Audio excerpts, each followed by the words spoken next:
రేపు ఒక ముఖ్యమైన దినోత్సవం ఏంటది స్వాతంత్ర దినోత్సవం. దాన్ని ఇంకొక పేరుతో కూడా పిలుచుకుంటాం మనం. ఏంటది? ఇంగ్లీష్లో కాదు. ఏ పండగ అది? జాతీయ జాతీయ జాతీయ దినోత్సవం. అవునా? అలానే మనకి కొన్ని రకాలు ఉన్నాయి. మనకి నేషనల్ సింబల్స్ అవి. జాతీయ చిహ్నం ఏంటి? జాతీయ చిహ్నం నెమలి. పక్షి. పక్షిను అశోక్ చక్ర కదా. అశోక్ చక్ర కదా. జాతీయ చిహ్నం అంటే అశోక చక్ర. అలానే మనకి జాతీయ పండు వచ్చేటప్పటికి ఏమిటి మనకి? I mean English national fruit అంటే మామిడి.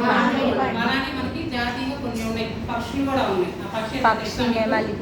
నెమలి. ఈ రోజు పాఠ్యాంశం పేరు నెమలి.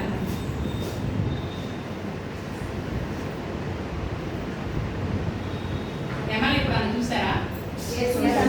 ఉంటాయి అవి పార్కుల్లో ఉంటాయి, లేదంటే అడవుల్లో ఉంటాయి. అలానే నెమళ్ళు ఎవరైనా నెలలో పెంచుకుంటారా? పెంచుకోరమ్మా. ఎందుకని?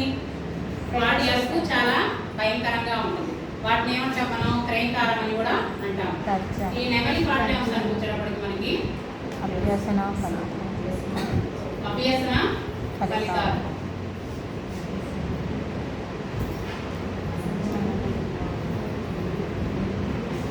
గుర్తించుట.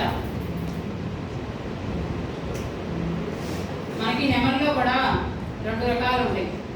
మగ నెమలి, ఆడ నెమలి. నెక్స్ట్ అవగాహన. మన పాఠ్యాంశం అయిపోయేటప్పటికీ నెమలి గురించి ఒక అవగాహనకి వస్తాం. ఉత్సుకత. ఉత్సుకత అనేది క్యూరియాసిటీ. వివరణ.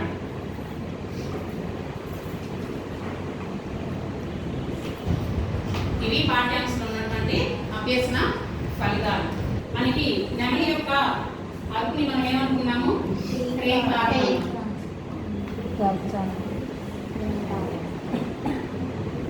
నెమలి మనకి ఏ విషయంలో నచ్చిందమ్మా బాగా? కురివిప్పి నాట్యం చేస్తూ ఉంటుంది కదా.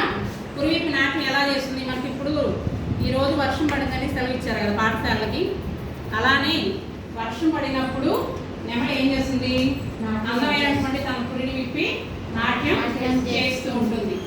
మేఘ గర్జన అంటే ఏంటి? విన్నారు ఎప్పుడన్నా?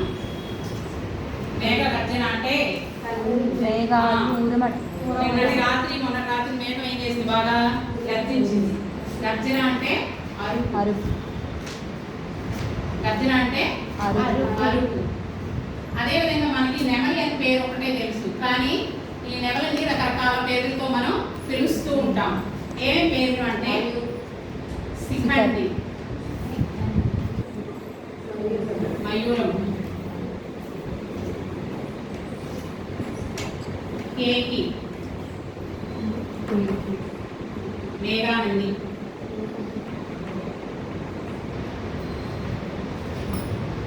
శతపత్రం,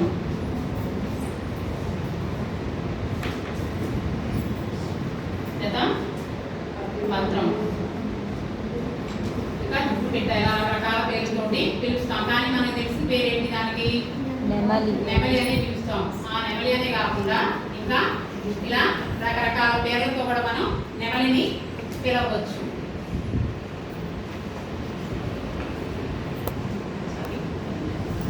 రకరకాల పేర్లతో కూడా మనము పిలవచ్చు. చూడండి, మన కింద చెప్పాను మీకు పాఠ్యాంశంలో ఎన్ని రకాలు ఉంటాయి?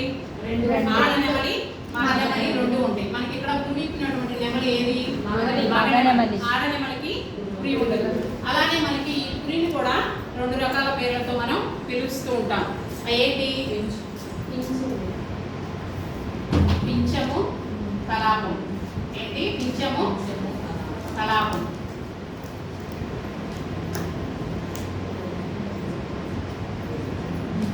పింఛమును కలాపం అని పిలుస్తూ ఉంటారు.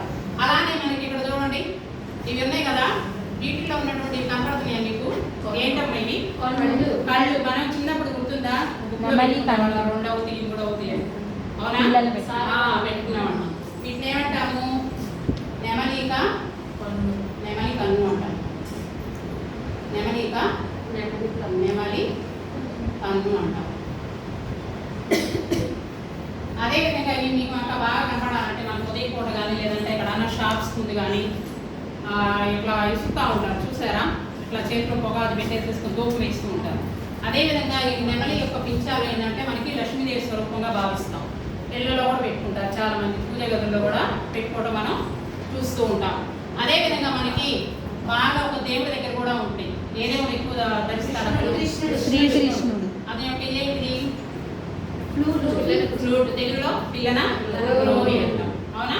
కృష్ణుడికి కూడా పెట్టుకుంటాం కాబట్టి ఇది లక్ష్మీదేవి స్వరూపం అని మనకి పూజ గదిలో కూడా ఉంటుంది. మళ్ళీ ఇంకొక విషయానికి వచ్చేటప్పటికి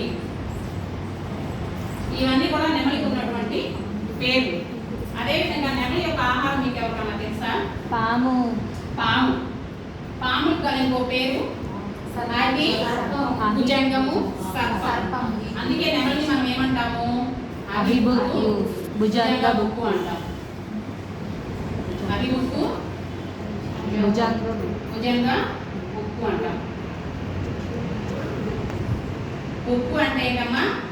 తినడం, భక్షించడం అంటాం, దాన్ని తినడం అంటాం. దాని యొక్క ఆహారం పాము. కాబట్టి ఎప్పుడైనా కానీ నెమలి యొక్క ట్రైన్కారం వర్క్ కానీ ఎప్పుడైంది అనుకోండి, పాములు ఆ దరిదాపులోకి రావు. అందుకనే పాములు ఏమంటాం మనకి? అది బుక్కు, భుజంగ బుక్కు అని అంటాం. అదేవిధంగా మనకి ఈ నెమలి పింఛలో ఉన్నటువంటి ఈకలు ఎలా ఉంటాయి? చాలా శుచిమెత్తగా ఉంటాయి. మనకి ఇప్పుడంటే ఫ్యాన్స్ వచ్చి ఏసీలో వేసుకుంటాం, కానీ పూర్వకాలంలో రాజులు ఉండేవాడు, కూర్చొనేవాడు. వాళ్ళకి సింహాసనాన్ని గడుపక్క ఇటుపక్క వింజామలు విసురుతూ ఉండేవాడు. ఆ వింజామలు దేంతో చేసేవాళ్ళు? నెమలి ఈకలతో. చూసారా? ఎవరైనా పాత సినిమాలు చూసారా? నిజం చెప్పండి. ఇప్పుడు అందరు చక్కగా ఈ మూవీస్ గేమ్స్ ఇవే కదా ఆడుకుంటుంది.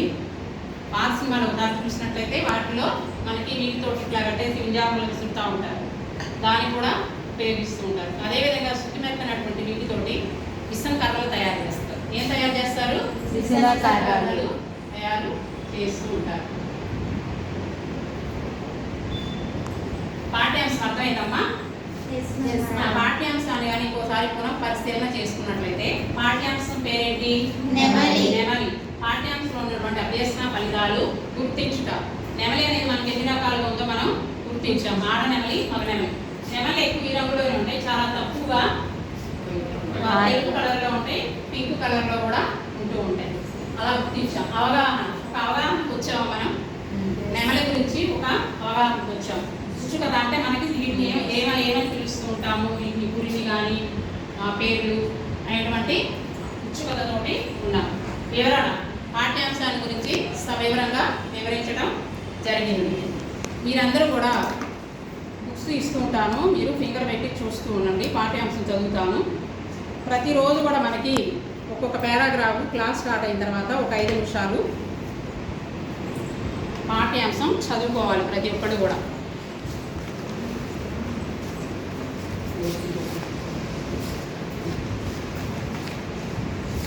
చూడండమ్మా, అందరూ ఫింగర్ పెట్టి చూడండి. నేను పాఠ్యాంశం చదువుతాను. దీనివల్ల ఏంటంటే ఏ అక్షరం ఎలా చదవాలి, ఎక్కడ ఆపాలి అనేటువంటిది మనకి ఒక అవగాహనకి వస్తూ ఉంటుంది. చూడండి, పాఠ్యాంశం పేరు నెమలి. మీరు చెప్పొద్దు, ఫింగర్ పెట్టి చూడండి. కోడి కొక్కరొక్క అనగానే పల్లె ప్రజలు నిద్ర లేస్తారు. కాకి కావు కావు అనగానే కసరి కొడుతూ ఉంటారు. కుహు కుహు అంటూ రాగం తీసే కోయిలను ప్రేమిస్తారు. గువ్వలు, గోరింకలు, పావురాలను పిల్లల్లో పెంచుతారు. పిచ్చుకలను చూసి ముచ్చట పడతారు. ఇప్పుడు నేను చదివే లైన్ నుంచి 2 లైన్స్ అండర్లైన్ చేయండి అమ్మా. మరి నెమలి సంగతికి వస్తే పరికి, జుట్టు పిట్ట, శిఖండి, మయూరము, పురి, కేకి, మేఘానంది, శతపత్రము ఈ పేర్లతోటి నెమలిని మనం పిలుస్తూ ఉంటాము. అదేవిధంగా నెమలి తల మీద మనకేముంటుంది? తిరగటం వల్లే ఒక కుచ్చు ఉంటుంది. నెమలి తోకను పురి, కలాపము, పింఛము అంటారు. ఆ తోకలోని ఒక్కొక్క ఈకను నెమలిక, నెమలికను అని పిలుస్తూ ఉంటారు. ఈ పారాగ్రాఫ్ చదివాను కదా నేను. ఇలానే రేపటి తరగతి గదిలో కూడా మీరు చదవాలి. ఇలా చదవటం వల్ల ఏంటి, మనకి అక్షర దోషాలు లేకుండా పాఠ్యాంశాన్ని క్లియర్గా చదవటం అర్థమవుతూ ఉంటుంది. అర్థమైందమ్మా పాఠ్యాంశం? ఇప్పుడు నేను ప్రశ్నలు అడుగుతాను, చెప్పాలి.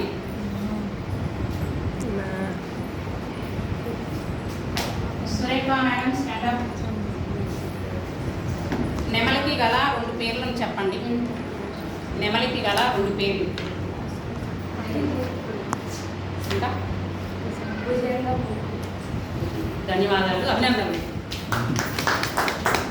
Next Anju madam. గర్జన అంటే అర్థం. గ్రూప్ ఆన్సర్స్ కోరి ఎవరిని అడిగితే వాళ్ళే చెప్పాలి. గర్జన అంటే ఏంటి?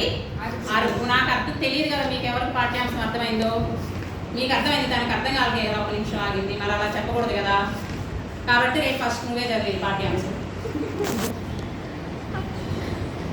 అదేవిధంగా మనకి లావి మేడం, ఏ నెమలికి పురి ఉంటుంది, ఏ నెమలికి పురి ఉండదు? ఇది కరెక్టేనా? తప్పు. రాజలక్ష్మి స్టాండప్. ఏ నెమలికి పురి ఉంటుంది? అభినందన్. లాంటి రాంగ్ ఆన్సర్ చెప్పింది. పనిష్మెంట్ పనిష్ చేస్తాను రేపు క్లాస్లో. మేడం సారీ, క్లాస్ అయిన తర్వాత ఉండే చదవాలి, తప్పు లేకుండా చదవాలి. అదేవిధంగా మీ అందరికీ నేను చెప్పేది ఏంటంటే, మనకి ఇంగ్లీష్ కానీ హిందీ కానీ అందరికీ రావు విడలు. తెలుగు అనేది మన మాతృభాష కాబట్టి ప్రతి ఒక్కడికి వచ్చు. మీరేం చేస్తారంటే క్లాస్లో నేను చెప్పేదే కాకుండా మన తల్లిదండ్రుల దగ్గర కూర్చొని రోజుకు 2 లైన్స్ నేర్చుకోండి. ఒక 2 లైన్స్ నేర్చుకుంటే మనకి తెలుగు చదవటం ఈజీగా వస్తుంది. ఇప్పుడు చెప్తారు ఆన్సర్, అదే ఆన్సర్ పేపర్ మీద రాయండి, ఇవి తప్పులు ఉంటాయో కూర్చోండి కదా. ఎప్పుడైనా తెలుగు అనేది చదివితే రాదు, రాయాలి, చూడకుండా రాయాలి, చూసి రాయాలి, అప్పుడు మాత్రమే తెలుగు మనకి వస్తుంది. అదేవిధంగా ఈరోజు వచ్చేటప్పటికి గృహ కార్యం.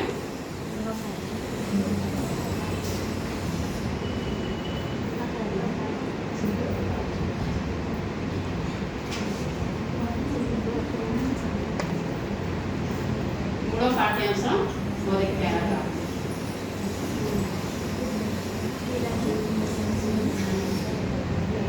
మొదటి పేరాన్ని చదువుకోవాలి.